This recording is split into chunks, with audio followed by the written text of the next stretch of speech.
Ito yung mga trades na tinake ko last January 29, ito naman yung sa January 28. So, shinare ko din actually dito yung update ng aking challenge, which is nag-send ako dito ng aking, ayan, ito yung, by the way, yung shinare ko kanina na screenshot ng aking certificate. This is it. Shinare ko din dito, and also yung aking verification. Ito yung dalawang screenshot ng bago kong funded accounts doon sa FTMO. And today, I'm going to share sa inyo paano ko nakuha yung bagong funded account na yon. And paano ko napasa yung phase 1, which is kailangan ng 10%, and then yung phase 2 naman, kailangan ng 5%.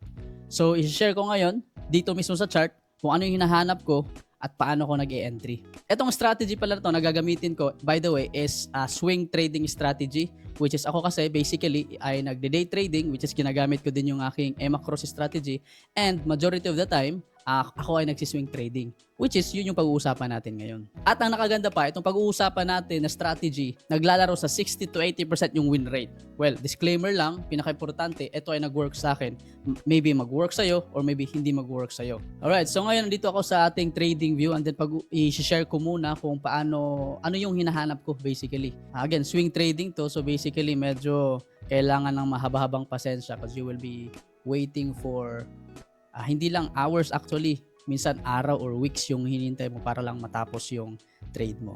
So, of course, incorporated pa rin dito yung ating mate strategy, which is market direction, area of alignment, timing, and then yung ating exit. Alright, so sa swing trading, pinaka-importante natin kailangan maintindihan is we should be looking doon sa higher time frames. Okay, so hindi tayo pupunta talaga doon sa 5-minute time frame, 15 minutes, no. Strategy na ginamit ko na to ay pinakamababang time frame ko is nasa 1 hour. Alright, so simulan muna natin sa market direction. Of course, part sa ating mate framework is we need to look for market trend or market direction. Saan ba papunta yung market? Unang-una, of course, part sa hinahanap ko is a very clear trend, no, higher highs and higher lows. Kung tayo ay bullish or kung naghahanap tayo ng buying opportunity sa market. So, ganito yung itsura ng higher highs and higher lows. For sure, siguro you're very familiar with this. And ini-incorporate ko din dito yung tinatawag na trend lines. So, I usually put yung trend line para mas madali makita, no, ng aking mga mata, no, na this is a very clear trending upwards, no. Yung price is really going upward, no. So, kung ang trend naman ay pababa, kagaya nito, I also draw a trend line dito sa taas naman kasi I'll be looking for major resistance level naman. So, basically, pwede naman kahit walang trend line, no? But for me, mas naging easier sa akin to really look for trends if naglalagay ako ng trend line. So, naglalagay ako ng trend line sa, let's say for example, sa weekly, if may nakita akong clear trend doon, sa daily, and then sa 4 hours, at minsan naglalagay din ako sa H1. Okay, so, puntahan natin yung mga example neto muna. Sa trend line muna tayo dito sa price action. Bago natin siya incorporate sa ibang principle din. Okay, so for example, dito tayo sa Euro USD, punta tayo dito sa daily. Lagay tayo muna ng ating trend.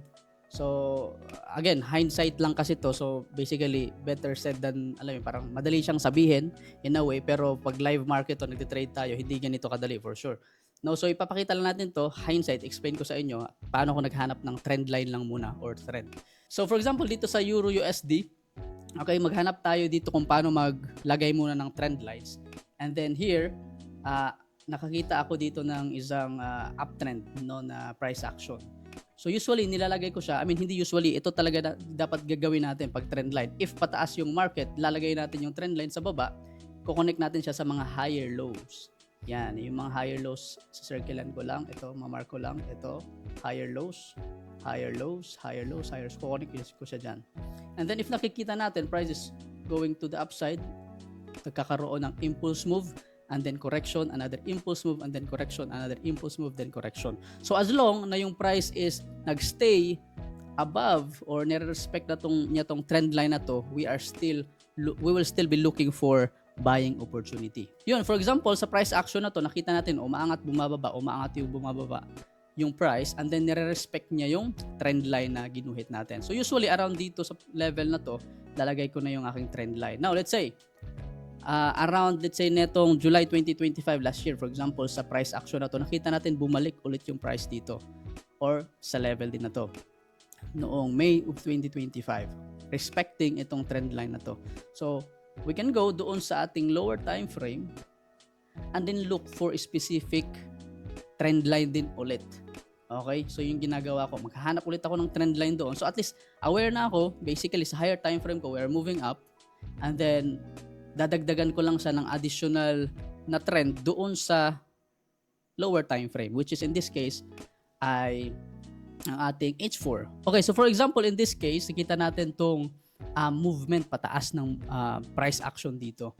Now, we already know, meron tayong idea kagad, okay, sa higher time frame pataas tayo. Merong trend line, which is itong malaking blue na trend line na to. Okay, so yung pinaka-logic dito, as long na we are above sa trend line na to, plus yung EMA pa natin is nasa below ng ating ng price action, yung probability of the price continuing to the upside ay mas promising, no? Then dito, nakikita natin to, bilugan ko ulit, yan, another movement pataas.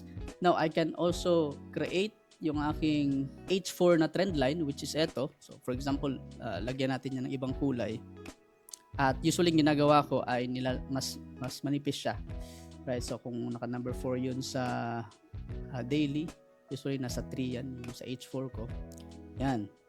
So, if nakita ninyo, we have itong guide natin sa daily time frame na trend line, and then sa ilalim ng daily time frame na trend line na yon, meron din tayong another trend line, which is nagpapakita sa atin, no, ng another indication na price is really wants to go up. Now dito sa H4 natin, ano ba nakikita natin dito? Pwede natin maglagay ng additional area of alignment natin.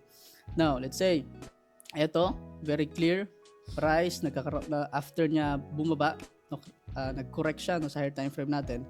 So bumaba, ngayon nagka-create na siya ng higher highs and higher lows. So bilugan ko lang yung mga higher highs. Yan. Higher highs. Yan yung mga higher highs natin. Okay, ito din yung mga higher lows. So once na bumalik siya doon sa ating higher lows plus nasa trend line, doon ako papasok or maghahanap ng perfect timing sa aking H1. Right? So usually H1 talaga, minsan lang, bihira lang ako nagpumupunta sa 30-minute trade. Bihira lang ako pumunta doon sa 30-minute time frame. Now, eto, nasa H1 tayo. Okay? So let's say ito yung naabutan natin. Okay? So ito yung nasa daily trend line natin, pas ito yung nasa H1, ito yung sa H4 na trend line, ito yung daily na trend line. Ito naman yung sa H1. If i-zoom in natin, makikita natin yung ating confirmation, which is sa made formula. Ito naman yung timing natin. No? So, ano yung nakita ko dito? So, pag pullback ng price, nirespect niya yung EMA 200 ng H1 plus trend line ng H4. And then, additionally, meron pag nagpakita dito na rejection sa H1 candle na to plus a bullish engulfing candle. So, ang ginagawa ko, I'm going to buy my long position around that level. Pag natapos yun, very important pala, no, kailangan mo natapusin, no, ma-close muna yung ating candle.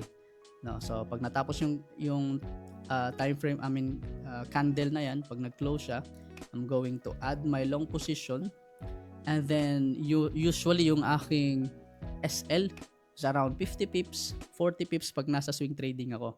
Minsan may mga trades nga ako na sobrang taas talaga, like 100 pips yung aking SL. So in this case, lagay natin siya dito, 70 pips na SL.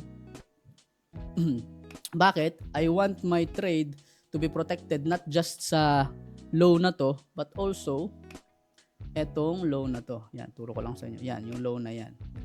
Yung mga lows na yan. So kasi itong mga lows na to could also act as potential support. So, let's say pag bumaba pa yung price, na break na yung trend line, meron pa tayong additional na support dito. Okay, now since swing trading to, I usually risk medyo mas mataas compare pag nagde-day trading ako. So minimum 1%, nagto 2% ako dito. Ang pag nasa challenge pa, usually pag sobrang ganda talaga ng setup, minsan nagti 3% ako. Kasi yung goal natin is mapasa, no? Na hindi tayo tumagal doon sa challenge phase. Kaya makapasa agad tayo. Then pag napasa natin, doon na tayo bumalik doon sa ating risk management is below 1%. Right? So for example, sa trade na to, we can target itong previous high. Yan. So wala pa siyang 1:2. For example, yan. So 1:1.1 lang siya. And usually, ang ginagawa ko, pag ganito lang kababa yung aking risk-reward ratio, nasa 2% yung ni-risk ko. Pag nasa challenge phase pa. Okay, pero pag nasa, of course, funded phase, dapat medyo mas mababa na yung ating risk, no, para mas tumagal sa ating yung ating funded account. Alright. So, what if, coach, bumaba naman yung yung price, no? Doon na papasok yung reason why we put SL, no, below sa mga levels na to. Kasi if na-break niya yung mga levels na to, una, na-break niya yung trend line, plus na-break niya pa yung additional support na key level dito, ibig sabihin, very invalidated na talaga yung trade mo. And then, yun, yung mangyayari na nun, kailangan mo lang i-accept yung loss na yun, and then move on sa next trade. By the way, guys, gagawa pala ako ng broadcast channel either sa Facebook or sa Instagram, whereon I'm going to invite you, especially yung mga beginner traders dyan, no, na gustong matuto sa trading, and also update lang kung ano yung mga isi-send ko doon, like for example live updates, anything. Mag-share din ako ng mga trades ko doon. And ang naka-good news pa, libre lang to, and everyone can join, especially yung mga kababayan ko dyan sa Mindanao. So by the way, taga Surigao pala ako. So mga Bisaya, kung gusto nyong ganahan mo musulod dito sa broadcast channel nga, buhaton ako, so invited mo dito, and you can learn more about trading. And of course, hindi lang mga taga Mindanao, syempre lahat kayo, no, kung nasa ibang bansa man kayo, you can just join there. Yung link nasa description below. Speaking of community, dito sa 30-Minute Trader, meron din kaming community sa Discord. Now, whereon yung mga students na eligible to join yung aming Discord are able to build more connection inside our community. Ano ba yung mga meron dito? Meron ditong everyday na live session, which is makakasama mo yung mga TMT coaches. Meron ditong mga channel ng mga coaches whereon we share yung aming mga trades. For example, yung nabanggit ko kanina na strategy, dito ko rin share. Basically, ito yung mga trades ko na shinare ko dito sa community namin. Ito yung mga trades na tinake ko last January 29, ito naman yung sa January 28, yan, January 26. So basically, nag-share kami dito, no, for transparency. Yan. So, shinare ko din actually dito yung update ng aking challenge, which is nag-send ako dito ng aking ito yung, by the way, yung shinare ko kanina na screenshot ng aking certificate. This is it. Shinare ko din dito, and also yung aking verification. So, actually, marami pa dito, guys. Very helpful if you're planning to find a community. So, very welcome kayo sa 30-Minute Trader na community. You can just click yung link sa baba, and then kita-kits tayo doon.